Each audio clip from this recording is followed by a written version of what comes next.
Hello everyone and welcome back to my channel. In this week's video, we are going to be working on this white and purple flower painting. For this painting, I am using Arches Rough 140-pound watercolor paper, Da Vinci watercolors, and a size 1 brush from Winsor Newton Cotman. I will talk more about my specific color palette throughout this video, but you can find the detailed list in the description box. Also in the description box is a link to my Patreon page. Patreon is for anyone who would like to see bonus content and tutorials, or for anyone who finds value in my content and would like to further support my channel. I thought this flower would be a really great introduction to anyone who wants to learn how to paint white flowers. One of the hardest parts of making art or illustrations similar to this is replicating the look of white against a white background. If we were to paint something white and it was on a dark or colorful background, or perhaps around other objects, our job would be infinitely easier. However, for this we need to trick the viewer into believing that the flower is white despite being on a white background. Now I know what some of you are thinking, and I know it's not a completely white flower, but I'm going to explain why I picked it. White flowers can be quite difficult to get right, so I wanted to choose something that had a colorful focal point. The center of this flower is a really beautiful and rich purple, and it has some purple texture in the petals. This will help take some of the pressure off when it comes to getting the mixes right in the white part of our flower petals, because anyone you show this painting to will be drawn to the center of the flower and not any mistakes that you have made in the white color mixing. So now that we have that out of the way, let's get started on the tutorial. I wanted to start with a part of the petal towards the center of the flower where we have our purple color. This is a bit of a moody purple, but still pretty close to a dioxazine violet. I wanted to mute the color slightly, so I used a little bit of burnt umber to do this. Burnt umber is more of a warm but bright brown, and I thought it would be a really beautiful color to desaturate our purple color slightly. If you are curious about desaturating colors, I will link a video where I talked about it more in depth.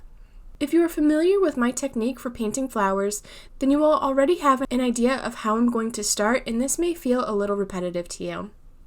I will have some timestamps for when I start talking about my color mixes for you in the description box. For those of you who don't know my technique, I will talk through my process as I go. So like I mentioned, the purple is at the center of the flower. This does two things: create a focal point and also create an immense amount of depth within the flower without you really even trying. It's one of the reasons why I picked this flower, as I've mentioned. I take my muted purple color and I apply it around the center stamen area of the flower. You can feel free to use masking fluid on this area if you would like. I'm not someone who really uses masking fluid, but I do think it's a helpful tool in situations like this. When I'm applying my purple color, I know my paintbrush is going to be pretty saturated with my paint and water mixture. So I'm staying in the innermost part of the petal and basically creating a line around the center detail of the flower. I'm only doing a small section at a time, allowing the paint to have a glossy, slightly puddled look. Once I can tell that I have exhausted some of the wet paint on my brush, then I take it and I start doing small flicking motions outward towards the end of my flower petals, basically pulling from the wet area. I want you to be very careful to follow the direction of the petal's texture. This is something I talk about more in my Patreon tutorial if you are interested. My Patreon tutorials have all of my tips, tricks, and techniques for better completing this painting. I have also included the pencil sketch, advanced color mixes, project notes, and a full-length tutorial with voiceover. It's much more in-depth for anyone who wants to take these tutorials for the next level. But like I said, I want to make sure that I follow the petal's texture for a more natural flow. I also want to pay attention to how far I'm flicking out the paint. This is a shallow color area, and I want to make sure that I am mindful in building and filling out this area. Also remember that we are working with our more desaturated color here, and I want to use a more vibrant color in other parts of the flower. You will also notice that my brush is becoming a bit drier. I'm extending some of my line detail out further into the petal. That is because this flower has some veining detail in the petals that I wanted to capture. It also has some quite colorful texture in the middle and ends of the petals. This was subtle but beautiful, and I wanted to capture it carefully. As I'm painting the deep purple areas, I'm completing the same steps over and over again, moving my way around the center of the flower. I'm doing this technique wet on dry, meaning the paper is dry and I'm applying wet paint on it. I do not want to work on wet areas of my paper because I will end up with undesired effects like color spreading, puddling, and cauliflowering effects. If you are someone who loves a more watercolor-esque look, then you could do wet on wet for the entire flower area, then add purple around the center and allow it to flow out. It would be a beautiful technique that could be followed by similar steps that I'm using now, but I would caution anyone who tries it to be familiar with their supplies in that technique to avoid the color bleeding too far. Like I said, we are working our way around the center of the flower, and as we complete the first layer of color, we start working our way back around to darken these areas. The petals nearest the center are going to be a very dark purple, so we will end up doing quite a few glazes or layers to achieve the look that we want. As I'm working, I'm also being careful to take note of the overlapping petals. I want those areas to be darker to convey shadow, and I want to work a bit harder at detailing those areas earlier on in the painting so that I do not lose my sketch lines. I keep working my way around, and as I go, I'm varying my color vibrancy, my dilution, and my flicking motion distance. Remember, we want the part nearest to the center to be dark and desaturated, and the further out we go towards the end of our petals to become more vibrant. This is a very minimal difference, and we are doing the details and transitions carefully. If you make a small mistake, it should be very easily camouflaged in the final painting. The further away from the center, along with being more vibrant, we are also making it more diluted. We don't want these details to be our mass tone dioxazine violet. We want them to be soft and slowly fade into the creamy white color. I mentioned earlier that there is some light detailing in the edges of the petals. I'm making sure to do that lightly but deliberately. I'm following the patterning of the petals and making sure my color is nice and diluted. For this step, I don't want to mix my color and then go right into painting. This will often cause the paint to be too dark, or at the very least cause us to have too much paint and water in our brush. We are going to mix up our paint and then rinse our brush thoroughly in our water. Once our brush is clean, we will then tap it on a towel quickly to remove excess water. Not all of it, just enough to make sure that you don't have water puddling off of your bristles. Then we will grab our paint mixture. You don't have to do this every time. After the first, you can really just keep going back into your paint mix and occasionally dip into your water dish if you feel your brush getting dry. After I feel like I have a pretty good base in place for the purple, I want to add a few small light marks in the middle of the petals. These will serve as some blending lines within our petals. They will also help strengthen the flow pattern of the petals. So now that we have a pretty good foundation for our flower and have given it a strong focal point with our purple, we are going to get started on the white part of our petals. I love painting creamy white details in watercolor, and the color combos I use to make it, I use all the time in my art practice. When used strategically, they are a great way to give the illusion of white using watercolor. I'm going to keep it simple for this tutorial and just talk about my favorite off-white color combo and the three mixes that I make most often with them.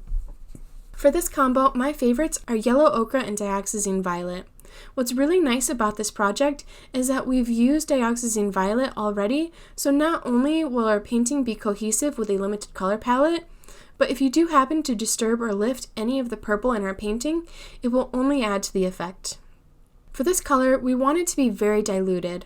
The full range of this color combo is beautiful and very useful when fully diluted all the way to mass tone. But we are only looking at a color that tricks us into thinking that the flower is white while still being on white paper. So once we have a pretty good puddle of water on our palette, we are going to add a little bit of our yellow ochre. We are looking for a yellow that is very light, almost buttery.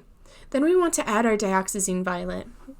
This is where it gets a bit difficult because dioxazine violet is a very deep color that can easily overpower our yellow at any dilution. I find it's easier for beginners to have a little bit of diluted color available to pull from rather than grabbing directly from the pan or fresh paint. I cannot stress how little you need and how easily it can go from being a beautiful warm taupey type color to full on purple. I like to shift this color back and forth, but as a beginner, you may want to mix your 3 different shades. I like one to still be quite warm, leaning towards our yellow, but a very desaturated yellow. The second I want to be more visually balanced. Remember, visually balanced doesn't mean equal parts of each color. If we use equal parts, the purple would be the dominant color. What I'm looking for is the point where we add enough purple to our yellow that we've created a neutral color that is neither yellow nor purple. This is the taupey color that I was looking for. Finally, we want to mix a color that starts to lean towards our purple. Again, we don't want a purple color, we just want it to push that taupey color further until it starts leaning towards a cool gray. Now that we have our mixes, we are going to use the same techniques that we've used during the rest of the tutorial, but now we're at the end of the flower petals. We do have to be a bit more mindful over the placement of our strokes and varying the colors to make sure that we get the look right. I have chosen to apply my muted yellow color at the very outside of the petals, mainly in the area where I want to show light shadows, perhaps from where the petals have movement and shadow within itself, rather than from another petal. We really don't want to overdo this because we don't want the edges of our petals to be this color completely. Next we have our taupey color. This is really a textural color within our flower. We want to do a bit of blending out from our purple center. Just to clarify, I don't mean physically disturb or move the purple, but rather do small textural lines leading into the purple to help create a visual transition between the 2 extremes of purple and white. This, as I mentioned, is also a textural color, so we will be applying it in some areas to give the illusion of movement within each petal shape. I also want to apply this color in some areas I've applied our muted yellow to show a more exaggerated shadow effect. Lastly, we have our gray color. This is mainly going to be used in our intense shadows. I'm focusing on the shadows between the petals that have more distance between them, like between the front of our petals and the ones all the way in back. This is going to really differentiate our petal layers, but do be careful since this can easily overwhelm the flower if we aren't careful. Finally, to finish off our flower, we're going to start work on the center. I kept this very easy with our original purple color in the very center. Once dried, I used a very tiny brush and I stippled in a very concentrated purple for texture and shadow. For the fluffy stamen center, I used our yellow ochre again, but with even less purple. If you want to use just the yellow ochre, you probably could. Then for the outer half, I used Indian Threne Blue. Since I wanted to keep this simple, I used the gray mixture we made earlier to shadow in some of these pieces to give the illusion of them overlapping, before finally going in and making sure to paint in the areas where the purple flower would be shadowing through underneath. Like I said, I wanted to keep this part simple, but you could certainly do a lot more detail than this. But here's our final flower painting. I hope you found this video helpful and that you learned a little bit about how to mix colors for a white effect in painting. If you have enjoyed this tutorial and would like to see a more in-depth version with advanced color mixing, swatches, reference photos, sketches, notes, and my tips, tricks, and techniques along with a complete real-time tutorial, then you can find that over on my Patreon page. If you did enjoy this video, it would mean so much to me if you gave this video a thumbs up, left a comment down below, subscribe if you haven't already, and shared this video with anyone who may find it helpful. I hope you are all having a wonderful day, and I will see you in the next video. Bye!